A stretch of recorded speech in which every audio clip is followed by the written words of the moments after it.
I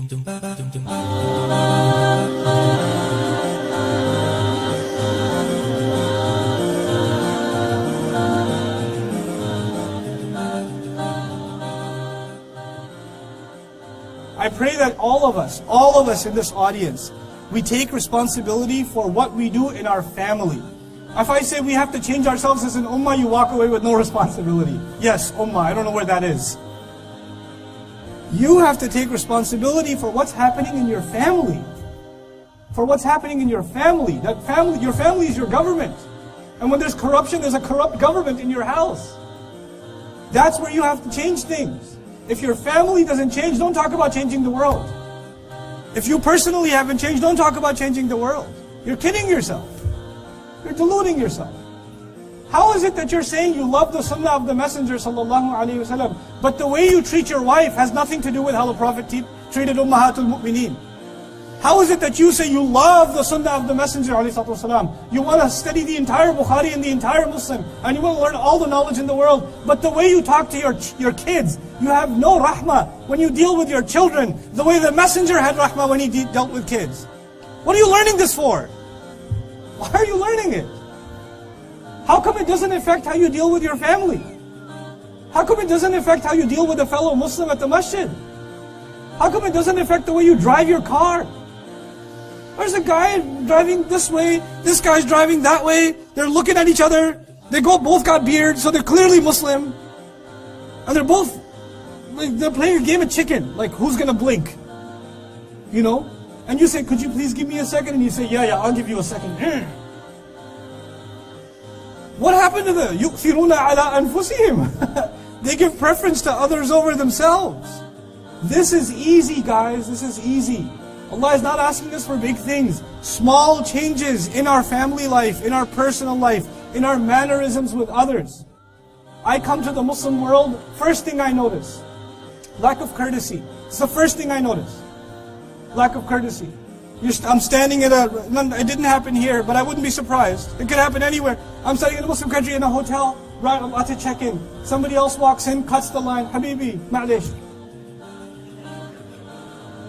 This will never happen in Australia, this will never happen in England, this will never happen in America, this will never happen it'll happen in the Muslim world though. It'll happen here. And just a simple gesture of courtesy to your fellow human being. If we can't even do that, how are we talking about the sunnah of the most respectful, the most noble human being that ever lived? What kind of example are we? The non-Muslims who live in this country, and there are lots of them.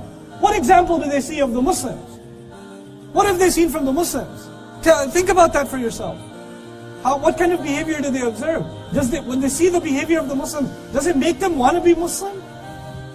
Does it make them want to say, these people are so kind, so courteous, so patient, so respectful, so controlling of their tongue, so controlling of their eyes. They have so much love in their families. Man, what do they have? Oh, they have this thing called the sunnah of their messenger, alayhi salatu wasalam. Well, I want some of that. Can I have that? Yeah, you got to be Muslim. Or what do we show them? We show them, subhanallah. I'm embarrassed to say, guys. I'm just embarrassed to say it. We have to raise the status, our character. It has to rise. It has to rise. The young people in this audience, listen, I'm going to be as straightforward as I can be. Even if it gets me like in trouble, I'll just say it as clearly as I can see it. You have a problem. The Muslim youth have a problem. They're obsessed with brands. They're obsessed with labels. They'll go into the ultimate goal in your life is going to hang out in the mall. What is wrong with you? Life is a lot bigger than the mall. And what brand you have to carry the bag, like the brand bag. Even if you don't shop from there, you shop from there once, but you take the bag with you every time to the mall to let people know that you got your socks inside or something, and because you need to feel like And if you bought a watch, you keep doing.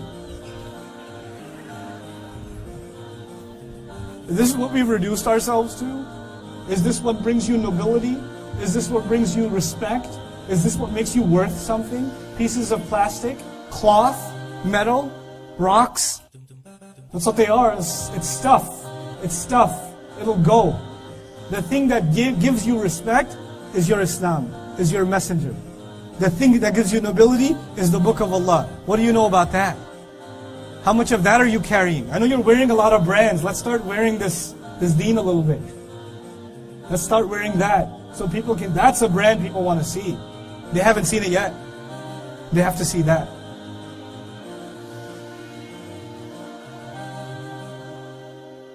قد ألف بين قلوبهم وبحبل الله قد اعتصموا